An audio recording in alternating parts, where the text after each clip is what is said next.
ప్రభు మీతో ఉందురుగాక, మీ ఆత్మతోను ఉందురుగాక. లూకాసు విశేషము 1వ అధ్యాయము వచనములు 26 నుండి 38 వరకు.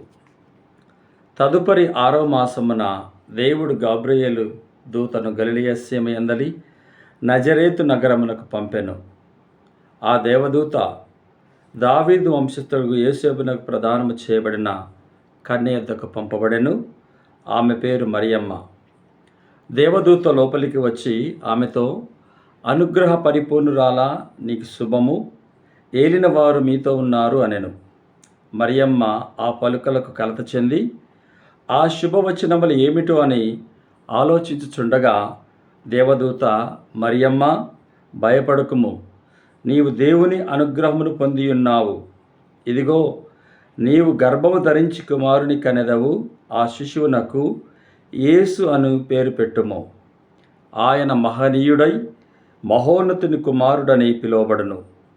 ప్రభు అయిన దేవుడు తండ్రియగు దావీదు సింహాసనమును ఆయనకు ఇచ్చును. ఆయన సర్వదా యాకోబు వంశీయులను పాలించును. ఆయన రాజ్యమునకు అంతమే ఉండదు అనెను. అంతట మరియమ్మ, నేను పురుషుని ఎరుగను గదా, ఇది ఎట్లు జరుగును అని దూతను ప్రశ్నించెను.